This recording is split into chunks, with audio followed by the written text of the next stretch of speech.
नमस्कार. आजची आपली रेसिपी आहे कैरीचं पन्ह. उन्हाळा सुरू झाला की आपण सरबतांचे अनेक प्रकार करतो, तसंच कैरीचं पन्ह पण आपण करत असतो. सगळ्यांच्याच आवडीचं कैरीचं पन्ह कसं करायचं ते आता आपण बघू. कैरीचं पन्ह करण्यासाठी आपल्याला काय साहित्य लागतं ते बघू. इथे आपण 2 कैऱ्या घेतलेल्या आहेत, त्याच्यानंतर गूळ घेतला आहे, विलायची पावडर आणि थोडंसं चवीपुरतं मीठ घेतलेलं आहे. आधी आपण इथे कुकर घेतलेला आहे.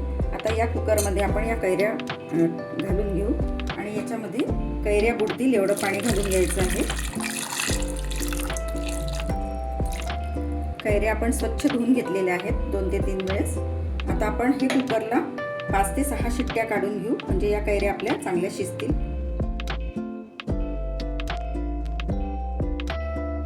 आता 5 ते 6 शिट्ट्या आपल्या झालेल्या आहेत. आता आपण कुकर उघडून बघू कैरी आपली शिजली आहे की नाही.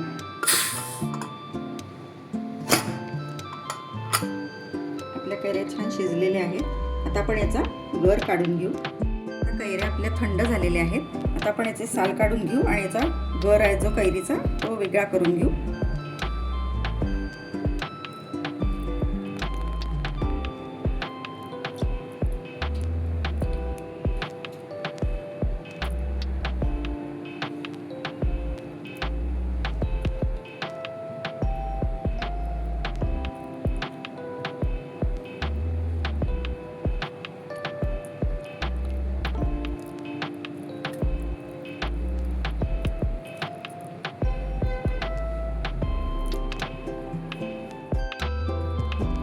आपण या कैरीचा गर काढून घेऊ.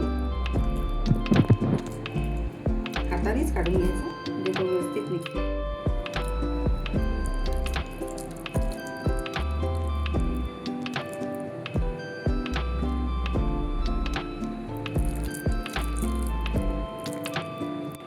आता आपण हा गर चांगला मॅश करून घेतलेला आहे. आता आपण हा मोजून घेऊ किती झाला आहे. आता आपला कैरीचा पल्प आपण चांगला काढून घेतलेला आहे.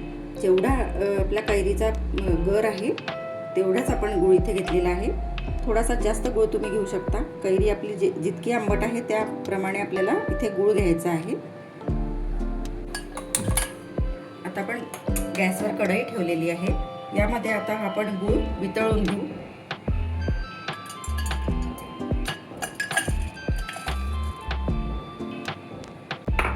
यामध्ये गूळ बुडेल एवढं पाणी घालून घ्यायचं आहे.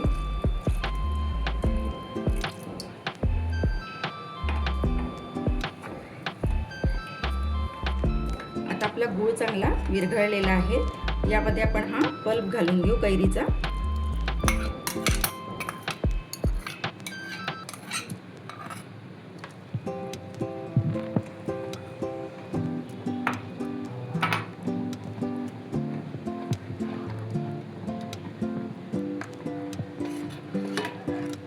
आणि पुन्हा एक चांगली उकळी काढून घेऊ.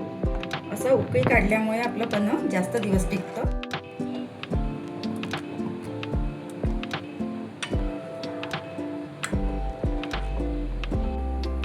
आपल्या मिश्रणाला चांगली उकळी आलेली आहे. आपण गॅस बंद करून देऊ.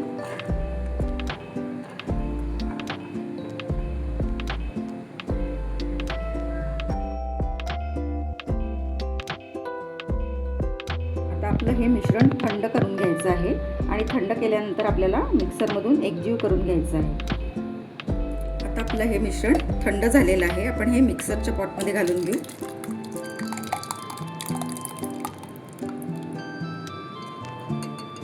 आता यामध्येच विलायची पावडर घालून घ्यायची. चवीपुरतं मीठ घालायचं.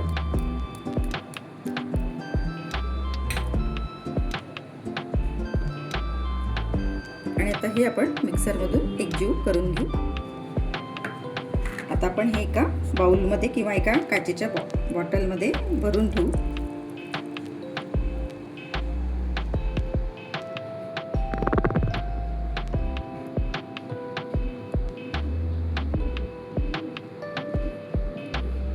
आपलं हे पन्ह्याचं मिश्रण तयार झालेलं आहे. आता पन्ह कसं करायचं ते आपण बघू.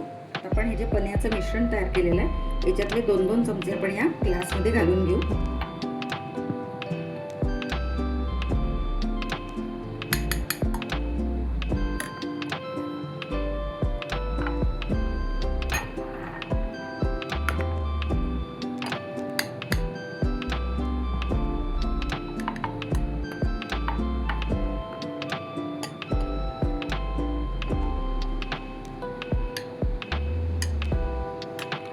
बर्फाचे तुकडे घालू.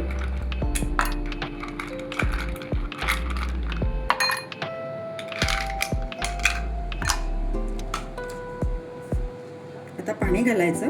आपल्याला जेवढं पाणी लागेल तेवढं पाणी आपण याच्यात घालायचं.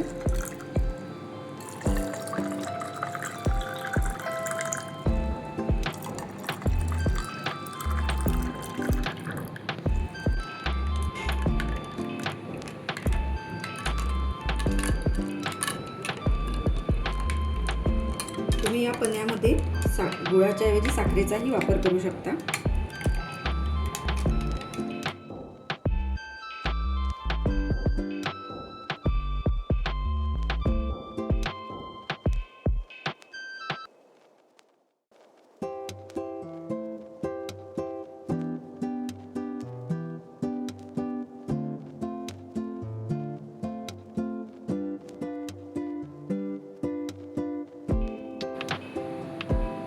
आपलं मस्त असं थंडगार पन्ह पिण्यासाठी तयार आहे. रेसिपी आवडली असेल तर लाईक करा, शेअर करा आणि चॅनलला सबस्क्राईब करा. धन्यवाद.